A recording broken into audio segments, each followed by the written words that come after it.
क्या रे बिडू, क्या हालचाल। जब भी मुंबई अंडरवर्ल्ड की बात आती है तो सबके दिमाग में एक ही नाम आता है, वह है दाऊद इब्राहिम। लेकिन दाऊद इब्राहिम को इस क्राइम के धंधे में लाने वाला उसका बड़ा भाई था। उसका नाम था साबिर इब्राहिम। साबिर पहले से इस धंधे में था। बाद में जैसे ही दाऊद ने एंट्री मारी, वह महत्वाकांक्षी बन गया। दाऊद अपने शातिर खोपड़े के चलते बाकी गिरोह को चुनौती देना शुरू कर दिया था और दाऊद अपनी ताकत बढ़ाता ही जा रहा था। उसके बाद दाऊद के छोटे भाई अनीस और नूरा भी साथ आ गए थे। दाऊद और वह कुल 7 भाई बहन थे।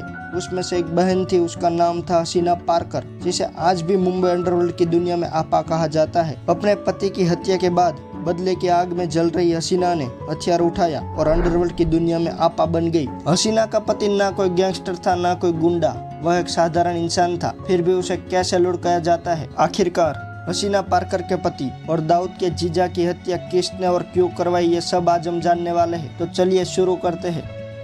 नमस्ते मित्रों, आपका स्वागत है जे विथ आर यूट्यूब चैनल पर। 90 का दशक था।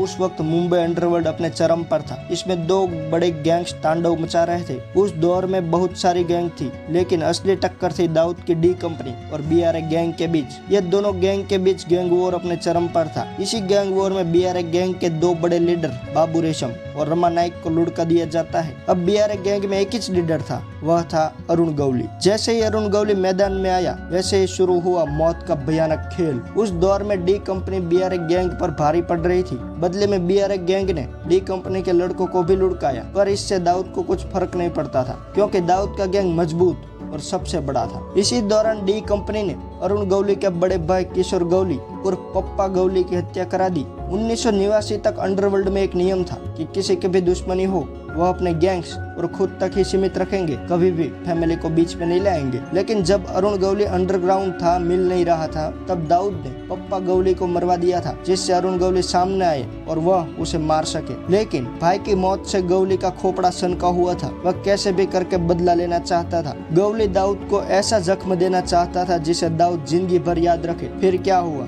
दगड़ी चौल में मीटिंग बुलाई गई और फिर गवली ने डिसाइड किया कि अब परिवार के बदले परिवार की ही बलि चढ़ेगी। तब दाऊद के बहन के पति को टारगेट पर लिया गया, जो हसीना पार्कर का पति था। मुंबई के नागपाड़ा में हसीना पार्कर और उसका पति मस्त अपनी होटल चला रहे थे। तभी तारीख 26 जुलाई 1991 के दिन कुछ हथियारबंद लोग आते हैं और अंधाधुंध गोलियां चलाकर हसीना के पति को लुढ़का देते हैं। अरुण गवली ने दाऊद के बहनोई को लुढ़का कर अपने भाई पप्पा गवली का बदला ले लिया और इससे दाऊद आग बबूला हो जाता है। और दाऊद अपने जीजा की मौत का बदला कैसे लेता है, वह हम आगे की वीडियो में बात करेंगे। दाऊद ने अपने जीजा के बदले में AK-47 से 500 से ज्यादा गोलियां चलाई थी। यह देखकर कैसे पूरा मुंबई अंडरवर्ल्ड कांप उठता है, यह सब बात हम आगे की वीडियो में करेंगे। तो आज के लिए बस इतना ही। मिलते हैं और एक नई कहानी के साथ। तब तक इस RR भाई का आपको बाय बाय।